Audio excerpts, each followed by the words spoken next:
Граѓаните гневни на Мила Царовска откако таа изјави дека едно семејство со 2 деца до 14 години може да го закрпат месецот со само 17.000 денари. Министерката не живее во македонската реалност, велат тие, и порачуваат сама да се увери дали се поминува месецот со 17.000. Сметаат дека за минимални потреби се неопходни најмалку двојно повеќе пари од посочените. Тоа што ви кажал, дајте му 17.000 и нека преживее и сметки да плати и да преживее цел месец. 17.000 воопшто не е реална сумата.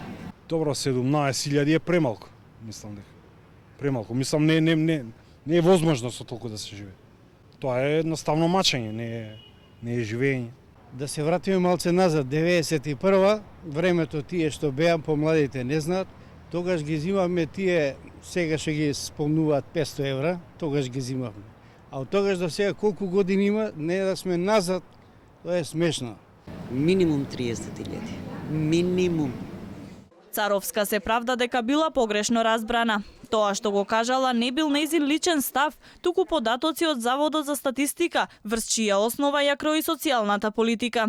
Ако велиме квалитет на живот, кој што значи се што ни недостига и се што одредено себество му треба и сака да го прави, таа може да оди многу повеќе. Но не можеме да дискутираме и да креираме политики врз база на претпоставки. Сепак, оние бројки, кои треба да ги пресметува или синдикатот или статистика како лајкин индикатор, треба да се основа за креирање на политики. Синдикатот, например, пресмета дека на истото просечно семејство со 2 деца му требаат најмалку 2 минимални плати или 32.671 денар. Според пресметката на синдикатот, ако семејството потроши само 17.000 денари, би имало пари за храна и пијалоци, одржување на хигиена и превоз, но не и да плати сметки за струја, вода, парно, телефон и интернет, за да купи облека и обувки, а уште помалку да има пари за на лекар. Заводот за статистика пак објави дека 455.000 луѓе во земјава, или поточно 21,9% од населението живеат под прагот на сиромаштијата.